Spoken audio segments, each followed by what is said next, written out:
कहानी की शुरुआत होती है एक इंडोर स्विमिंग पूल से, जहां दो बहनें समंथा और जैना मजे से तैर रही हैं। अचानक समंथा की कीमती हीरे की अंगूठी पानी में गिर जाती है और दोनों बहनें उसे ढूंढने के लिए तुरंत गहरे पानी में गोता लगाती हैं, लेकिन अंगूठी तो मिलती नहीं। उल्टा जैना के बाल पूल के फिल्टर में फंस जाते हैं। समंथा तुरंत अपनी बहन को छुड़ाने की कोशिश करती है। उन्हें अंदाजा भी नहीं था कि इससे भी बड़ी मुसीबत सिर पर आने वाली है। इतने में पूल मैनेजर माइकल को लगता है कि सभी लोग जा चुके हैं। वो पूल का कवर बंद करने वाला बटन दबाकर आराम से घर की तरफ निकल जाता है। तभी भारी भरकम फाइबर ग्लास का कवर पूल पर सरकने लगता है। समंथा कवर को बंद होते देख लेती है और जल्दी से जैना के बाल फिल्टर से खींचकर छुड़ा लेती है। दोनों बहनें तेजी से ऊपर सतह की ओर तैरती हैं, लेकिन तब तक बहुत देर हो चुकी होती है। पूल का कवर बंद होकर उन्हें पानी के नीचे कैद कर देता है। वे अंदर से जोर जोर से मदद के लिए चिल्लाती हैं, मगर पूरी इमारत में सन्नाटा पसरा है। उनकी आवाज सुनने वाला वहाँ कोई नहीं। दोनों पूरी ताकत से कवर को धक्का देती हैं, लेकिन वो टस से मस नहीं होता। रही सही कसर ये है कि पुल उस दिन के बाद अगले हफ्ते भर के लिए बंद रहने वाला था, यानी तुरंत मदद मिलने की कोई उम्मीद भी नहीं थी। अब दोनों बहनें पूरी तरह निराश हो चुकी हैं। वे किसी निकलने के रास्ते की तलाश में इधर उधर देखने लगती हैं। तभी उन्हें कवर में एक छोटा सा छेद दिखता है, लेकिन वो इतना छोटा है कि उसमें एक हाथ भी बाहर नहीं निकल सकता। समंथा को पानी में एक प्लास्टिक बोर्ड तैरता हुआ मिल जाता है और वो उस छेद को चौड़ा करने की कोशिश करती है।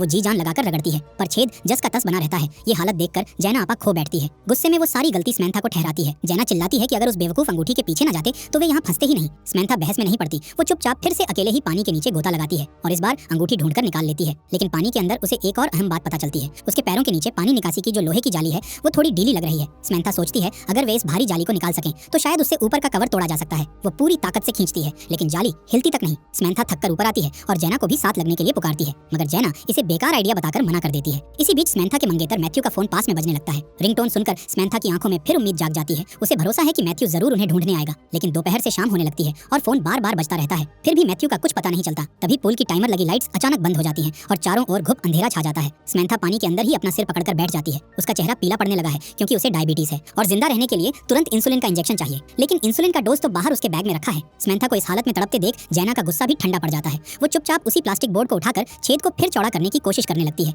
इस तरह पानी में फंसे फंसे उन्हें करीब 4 घंटे बीत चुके हैं। अचानक पूल की लाइट फिर से जल उठती है। कोई अंदर आया है। ये रात की शिफ्ट वाली सफाई कर्मी एमिली है। किसी के आने की आहट से अंदर फंसी बहनें कवर को जोर जोर से पीटती हैं और चिल्लाकर मदद के लिए गुहार लगाती हैं, लेकिन एमिली उनके चीखने चिल्लाने को पूरी तरह नजरअंदाज कर देती है। उल्टा वो पूल के किनारे रखे समंथा के सामान को टटोलने लगती है। एमिली को समंथा का पर्स मिलता है जिसमें बस थोड़े से पैसे और एक बैंक कार्ड है। ये देखकर एमिली मायूस हो जाती है। फिर वो सबसे पहले पूल के सारे सिक्योरिटी कैमरास बंद कर देती है। उसके बाद एमिली बड़े आराम से कवर के पास आती है और जैसे कुछ हुआ ही ना हो उन बहनों से बात करने लगती है। बातों बातों में पता चलता है कि एमिली हाल ही में चोरी के आरोप में जेल से रिहा हुई है। उस पर काफी कर्ज है, घर पर एक बेटी भी है और उसे पैसों की सख्त जरूरत है। उसका प्लान सीधा है, इन दोनों बहनों से पैसे ऐंठने का। एमिली बिना झिझक समंथा से उसके एटीएम कार्ड का पिन बताने को कहती है। ये सुनकर दोनों बहनों को एहसास होता है कि एमिली तो उन्हें ब्लैकमेल कर रही है। गुस्से में जैना एमिली को खूब खरी खोटी सुना देती है। एमिली तिलमिला उठती है और तुरंत स्विमिंग पूल का हीटिंग सिस्टम बंद कर देती है। पानी तेजी से बर्फ जैसा ठंडा होने लगता है। ठंड से कांपती समंथा हालात को समझती है और आखिरकार एमिली को अपना पिन बता देती है। एमिली कहती है कि पहले वो जाकर इस पिन से पैसे निकाल कर आएगी और फिर वापस आकर उन्हें बाहर निकालेगी। ये कहकर एमिली पैसों का इंतजाम करने के लिए वहाँ से चली जाती है। कुछ देर बाद एमिली लौट तो आती है, लेकिन वापस आकर भी वो कवर खोलने की जरा भी कोशिश नहीं करती। उल्टा वो गुस्से में उन पर धोखा देने का इल्जाम लगाती है। एमिली चीख कर कहती है, तुम्हारे अकाउंट में तो सिर्फ $80 थे,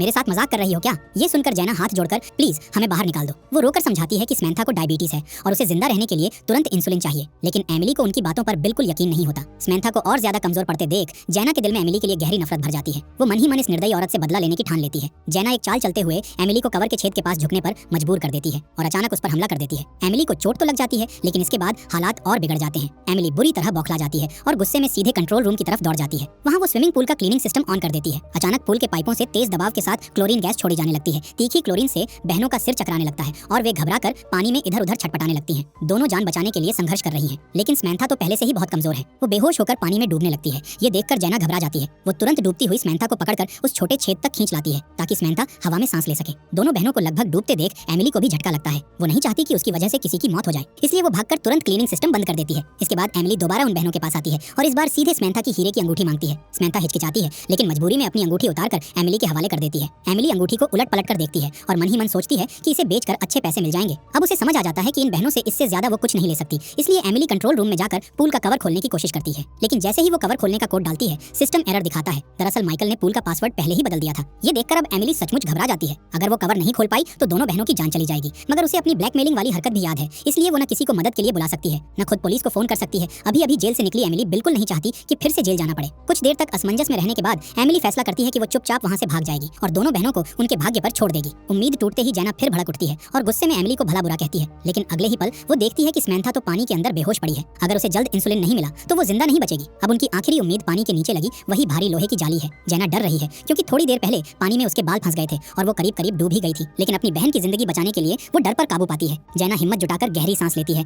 और पानी में डुबकी लगाती है। वो पूरी ताकत से उस जाली को खींचने लगती है। पहली कोशिश में जाली नहीं निकलती, दूसरी बार भी कुछ नहीं होता। आखिर उसे स्विमसूट की एक स्ट्रैप दिखती है और वो उसे पकड़ने के हैंडल की तरह इस्तेमाल करती है। इस बार जाली जोर से खींचकर निकल आती है। जैना तुरंत ऊपर सतह पर आकर उस लोहे की जाली को उठाकर कवर पर जोर जोर से मारती है। कवर पर दरारें पड़ने लगती हैं और कुछ ही वार के बाद एक तेज आवाज के साथ कवर टूटकर खुल जाता है। जैना फटाफट समैंथा को पानी से निकालकर बाहर किनारे पर खींच लाती है और उसे तुरंत इंसुलिन का इंजेक्शन लगा देती है। थोड़ी देर में समैंथा को होश आ जाता है और जैना राहत की सांस लेती है। उसी वक्त एमिली एक बार फिर वापस आ जाती है। इस बार उसके हाथ में बंदूक है और उसका निशाना सीधे उन बहनों पर है। एमिली को डर है कि अगर ये दोनों बहनें बच गईं तो ये पुलिस में उसकी शिकायत कर देंगी। इस खतरे को खत्म करने के लिए उसने ठान लिया है कि वो अब खुद ही उन्हें गोली मार देगी। जैना डर के मारे समैंथा से लिपट जाती है और रोते हुए एमिली से विनती करती है कि हम किसी को कुछ नहीं बताएंगे। लेकिन एमिली को उन पर बिल्कुल भरोसा नहीं है और वो बंदूक ताने धीरे धीरे उनके करीब आती जा रही है। आखिरकार हताश होकर जैना को एमिली की कमजोर नस याद आती है। वो जोर से चिल्लाती है, अगर तुमने हमें मार दिया तो तुम्हारी बेटी का क्या होगा। इस बात का एमिली पर गहरा असर होता है। वो कुछ पल के लिए चुप रह जाती है, फिर धीरे धीरे बंदूक नीचे कर लेती है और समैंथा की अंगूठी उसे वापस दे देती है। जैना जल्दी से 911 पर कॉल करके मदद बुला लेती है और अपने वादे के मुताबिक वो एमिली को वहां से भाग जाने का मौका भी देती है। आखिरकार लंबी मशक्कत के बाद दोनों बहनें सुरक्षित बच जाती हैं। तो इस कहानी से हमें यही सीख मिलती है कि तैरते समय कभी भी गहने पहनकर पानी में नहीं उतरना चाहिए